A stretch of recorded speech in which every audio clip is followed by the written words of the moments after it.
El coronel viudo compró el esclavo más bello y caro en la subasta, pero al día siguiente se arrepintió. Nadie en la Rúa do Valongo lo olvidó.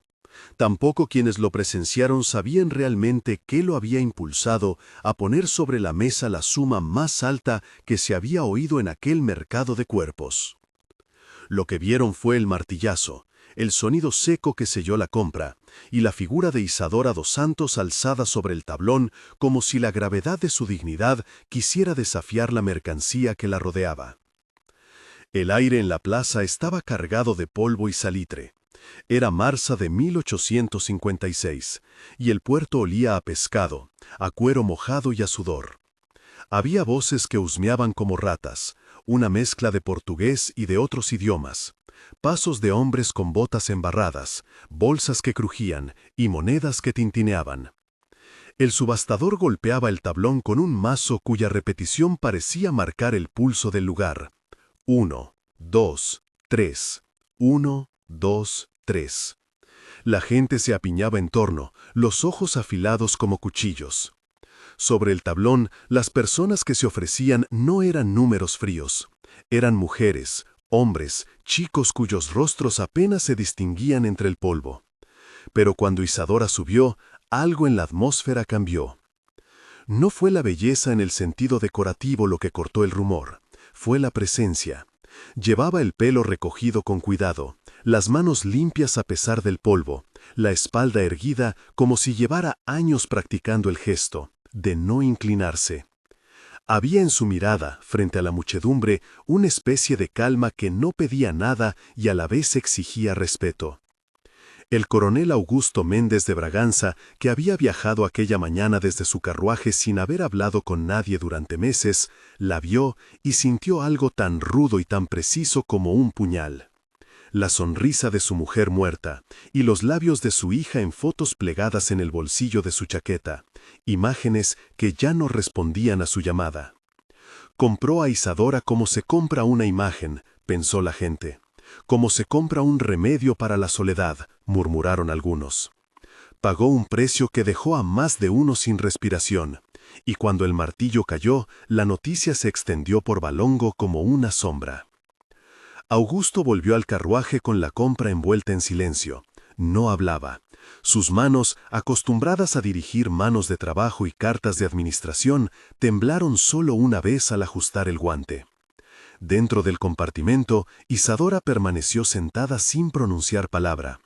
No mirar demasiado fijamente a un amo era ya un gesto aprendido. Mirar menos que eso era someterse.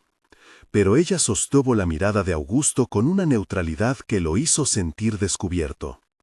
Atravesaron la ciudad hacia el oeste, dejando atrás las barcazas y los gritos.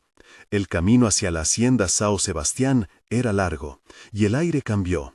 El olor a mar cedió al perfume pesado de la tierra, del café molido y del ganado.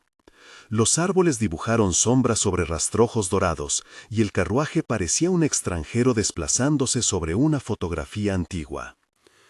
Augusto miraba las manos de Isadora apoyadas sobre su falda. Eran manos finas, callosas en las puntas, con marcas de quemaduras y cicatrices pequeñas como mapas. Cada marca le habló de trabajos que los inventarios no registraban, las noches de vigilia, los partos en silencio, la recolección de café bajo lluvia. No fue fácil para ninguno de los dos. Augusto, viudo desde 1848, había cerrado su casa y su corazón tras una enfermedad que se llevó a su esposa y a 2 hijos. Desde entonces, su vida había sido una sucesión de papeles, cuentas, ventas, asientos en libros amarillentos. La hacienda siguió produciendo, pero la casa grande se convirtió en una prisión de recuerdos. Había días en que el coronel se despertaba sin recordar cómo era reír. Había tardes en que el mudo peso del duelo lo volvía ingrato. Comprar a Isadora fue, en el fondo, un gesto improvisado que mezcló curiosidad, posesión y una esperanza torpe, la idea de tener cerca una voz que pudiera transformar la casa en algo parecido a hogar. Isadora, por su parte, no era una presencia dócil en ese tablero de poder. Había llegado a Río años atrás, arrancada de una familia que dejó huellas en su memoria como tatuajes invisibles. Había aprendido a leer y a contar, había sido recatada por una vieja esclava que la vio nacer en la senzala, Janaína. Tenía en la mirada una acumulación de vigilias, de humillaciones forzadas a guardarse como piedras en el pecho. Subir al tablón no era el comienzo de su sufrimiento, sino otro de los episodios en una senda larga. No pretendía encontrar consuelo en su comprador. Si permitió la mirada de Augusto fue porque no le quedaban fuerzas para más máscaras. Sobre el tablón, su palabra no era mercancía, era advertencia. La noche de la llegada, la posada donde se detuvieron era una casa de madera con hojas de palmeras secas en el techo y un fuego en el centro que olía a carne guisada. En la penumbra, entre jarras y voces apagadas, se sentaron frente a una mesa larga. Augusto sostuvo una copa como si buscara en el cristal la respuesta a su propio gesto. Isadora comió poco y miró a los hombres y mujeres que pasaban con indiferencia. Janaína, que los había seguido en la sombra como un faro antiguo, puso sobre la mesa un trozo de pan caliente y un plato de frijoles, acciones que hablaban más de lealtad que de agradecimiento. Fue entonces cuando Isadora dijo, sin levantar la voz, la pregunta que rompió el delgado velo entre dos mundos. ¿Por qué me compró, señor? No hubo ironía en sus palabras, solo una precisión. Augusto no esperaba la pregunta, el choque lo dejó mudo. Había pensado que su gesto era un secreto que aliviaría su alma rota. Nunca había imaginado que alguien lo interrogaría con tal calma. Él vaciló, buscó en su baúl de excusas, la necesidad administrativa, la conveniencia social, el capricho de un hombre que pierde la voluntad.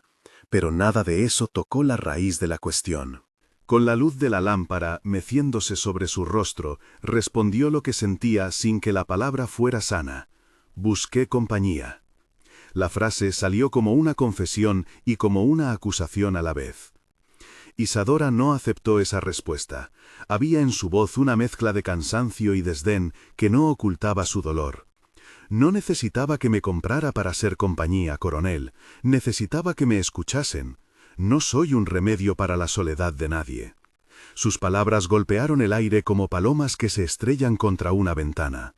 La posada volvió a su murmullo, pero en la mesa entre ellos quedó una calma eléctrica. Janaína miró a Augusto con algo parecido al reproche.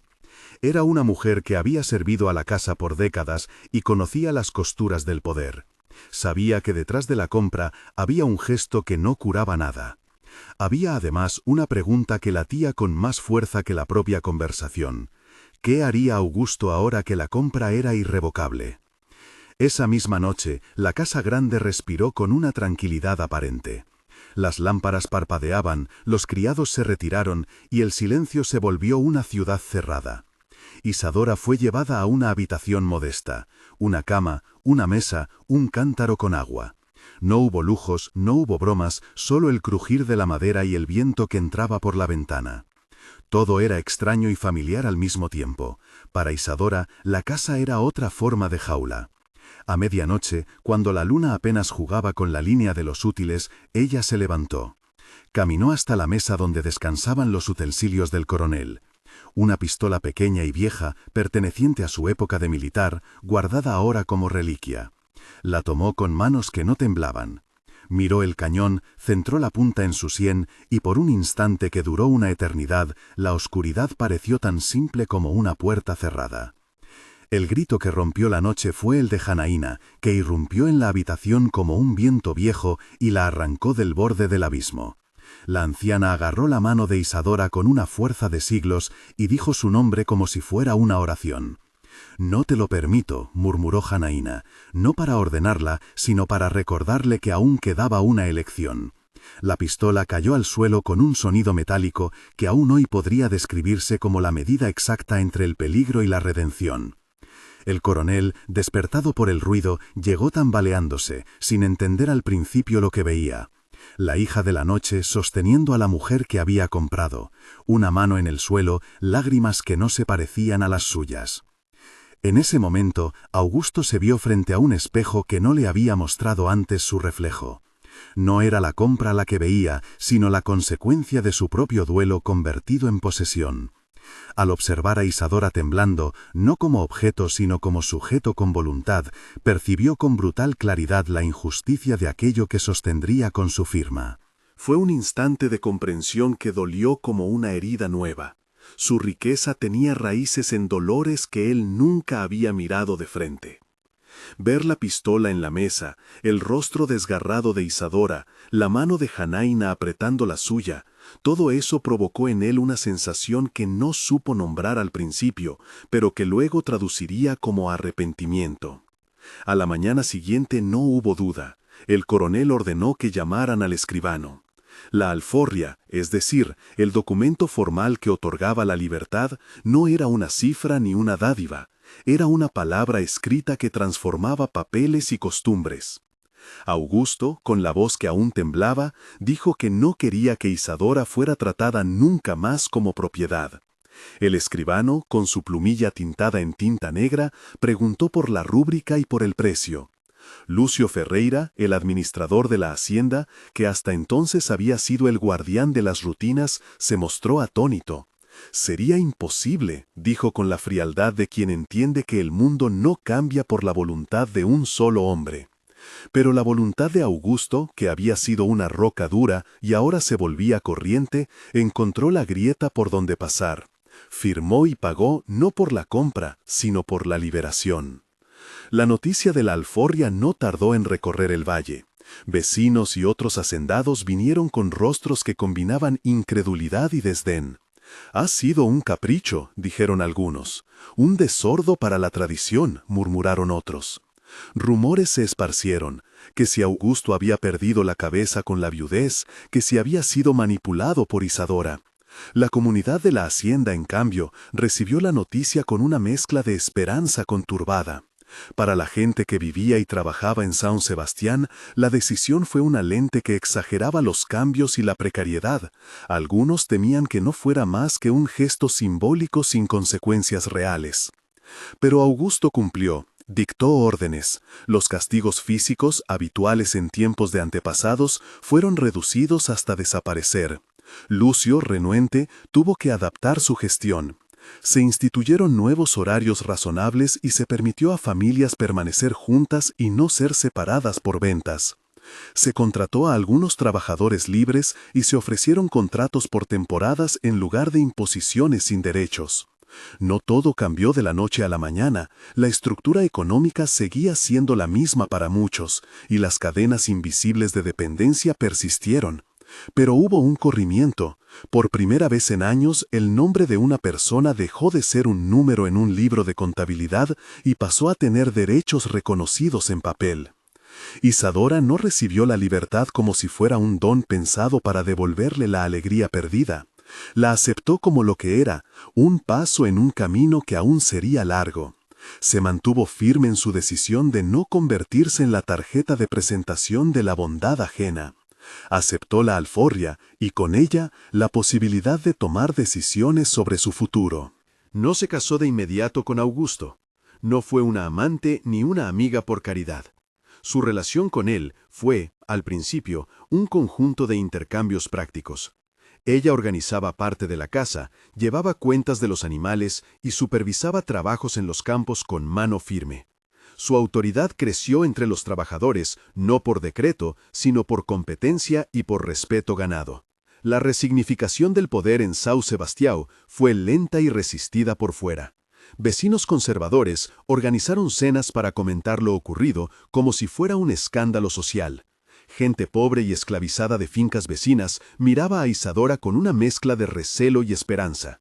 Recelo porque temían que la acción del coronel fuera un farol que se apagaría pronto. Esperanza porque, aunque fuera singular, señalaba que la normalidad podía ser retada. La prensa local, esas hojas que se leen en la ciudad entre tabernas y cafés, no tardó en hablar de la extravagancia del coronel. Pero también aparecieron voces que celebraron la valentía de Isadora y la decisión de Augusto como un gesto que contradecía los tiempos. La relación entre Augusto e Isadora, sin embargo, fue construyéndose con la dureza de las cosas reales. Era conversación, discusión, reconocimiento. Ella exigía que las mejoras fueran más que formalidades, que se respetaran las familias, que se pagara un salario a quienes ya no podían ser forzados, que los niños estudiaran.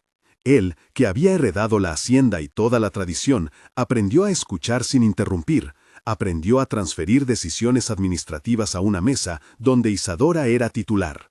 No fue una conversión religiosa, sino moral. Un hombre que se miró a sí mismo y decidió responsabilizarse de lo que su poder había construido. Hubo incidentes que recordaron que no todo perdón ni todo cambio era gratis. Lucio, que había gestionado la hacienda con mano dura por años, renunció ante las nuevas normas. Otros trabajadores que habían visto en Isadora una competencia se molestaron. Los mercados no cambiaron por la voluntad de un solo hacendado. Los precios, las leyes y la costumbre siguieron siendo implacables. Pero la vida en São Sebastião, comparada con antes, adquirió matices nuevos. Los gritos dejaron de ser tan frecuentes, las comidas compartidas sustituyeron a veces el silencio predatorio, y la idea de contratar mano de obra libre empezó a rondar las conversaciones de los contables.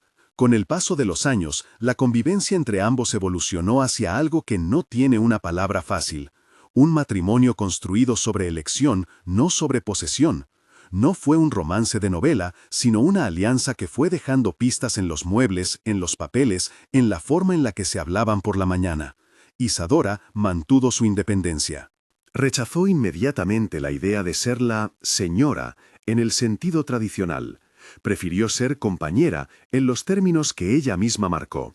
Participación directa en las decisiones, autoridad moral sobre la casa y control sobre su propio destino. Augusto aceptó ese arreglo como quien acepta la lluvia después de tanto sol. Aprendió a delegar y a contar con ella como con un igual. Sus bodas, años después, fueron sencillas, celebradas con quienes elegían asistir, sin la ostentación que antaño habría marcado una unión social de su clase. Fue el desenlace de un viaje en el que ambos habían evolucionado, con heridas visibles y cicatrices que atestiguaban la historia. No obstante, sería injusto presentar la liberación de Isadora como una panacea. La esclavitud era un entramado económico y social que no desaparecía con un solo documento. Otros en la región permanecieron esclavizados hasta la sanción de la Ley Áurea en 1888. La familia de Isadora, dispersa y perdida en años pasados, no se reconcilió automáticamente. Algunos exesclavos continuaron hambrientos, otros buscaron las costas y las ciudades, otros se organizaron en pequeñas comunidades para sobrevivir. Lo que cambió en São Sebastião fue que el ejemplo ofreció una ruta posible, aunque limitada. La idea de que la libertad formal podía acompañarse de un proyecto económico diferente. Algunos hacendados imitaron las transformaciones por interés, otros por convicción y muchos más no hicieron nada. En 1888, cuando la Ley Áurea abolió formalmente la esclavitud en el imperio, la hacienda ya había transitado por un proceso gradual. No fue una transición sin fricciones, hubo pérdidas económicas, disputas legales y un reajuste de mano de obra que exigió inversión y nuevas formas de gestión. Sin embargo, para la gente que vivía en São Sebastião, la llegada de la ley fue menos explosiva que en otros lugares. Ya existía una base de trabajo remunerado y acuerdos colectivos.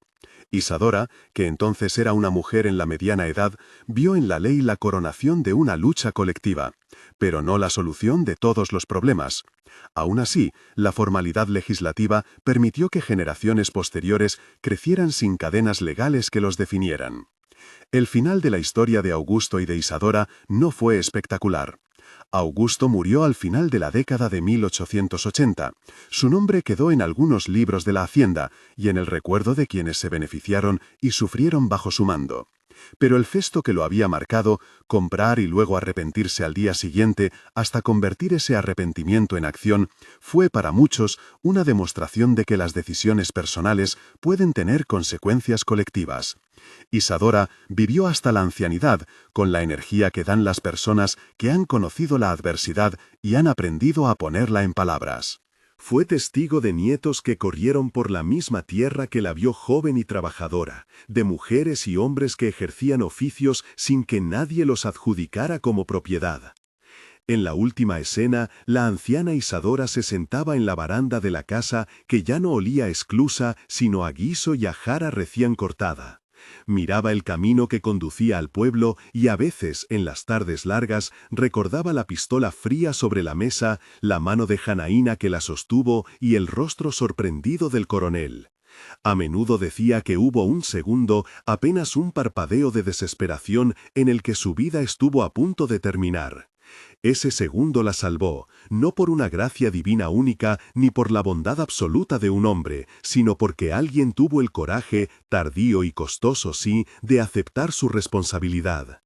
La historia de Saint Sebastián quedó en testimonios, en cartas, en documentos de alforria, en la memoria de quienes contaban que la casa había experimentado una transformación.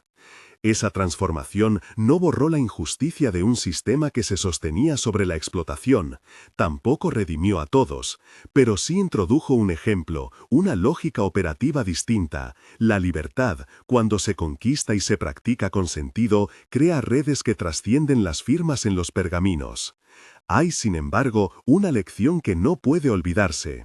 El arrepentimiento del coronel no fue el inicio de una beneficencia sin costo, fue la aceptación de que su dolor personal no justificaba la violencia institucionalizada.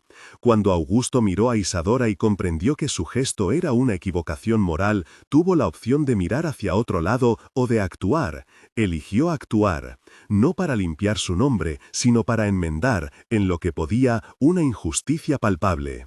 Esa elección cambió el curso de una vida y puso en movimiento una pequeña revolución doméstica. No es consuelo fácil, la libertad de Isadora no liberó a millones ni limpió batallas sociales, pero sí es verdad que un momento de reconocimiento, una palabra que se transforma en documento y una serie de cambios administrativos pueden modificar el destino de familias enteras. El efecto se midió en pequeñas cosas, las madres que no fueron separadas, los niños que pudieron estudiar, los cuerpos que dejaron de ser castigados por caprichos de un capataz. Y también, en la memoria colectiva, la historia de un coronel que compró y se arrepintió sigue siendo un recordatorio sobre la fragilidad moral del poder y la posibilidad de rectificación. Al final del día, cuando el sol sangraba rojo sobre el campo y las sombras se alargaban como manos, Isadora solía ir a la orilla del patio y apoyar la espalda en la reja. Miraba hacia el horizonte y a veces deslizaba la mano por la madera como quien toca una herida curada. Sus nietos la llamaban abuela. Las voces que antes habían sido mercancía eran ahora voces que contaban, que discutían, que proponían. Janaína había muerto años antes, pero su nombre seguía en las conversaciones como quien evoca una santa discreta que había señalado la diferencia entre la vida y la muerte con su mano firme. No se puede escribir la historia sin decir que hubo, también, resistencia y contradicción. Hubo familias que sufrieron aún después, hubo hombres que siguieron justificando lo injustificable, y hubo mujeres que se marcharon sin ser vistas por la narrativa que cuenta los grandes gestos. Pero la verdad que se afirma al final es que aquel martillazo en Valongo no solo marcó una compra, encendió una pregunta que cambió una casa, una hacienda y la vida de quien la ocupó. Y que, cuando el coronel comprendió su equivocación al día siguiente, eligió reparar lo que había hecho, eligió la libertad en vez del silencio. Si esta historia te conmovió o te dejó preguntas, quédate con ella un momento más y piensa en las decisiones que nos definen. Comparte este relato con alguien que valore las historias que muestran cómo una elección, por pequeña que parezca, puede resonar en generaciones. Porque al final no se trata solo de la compra, ni del precio pagado en contos de reis. Se trata del instante en que alguien, en medio del error, decide hacer lo correcto.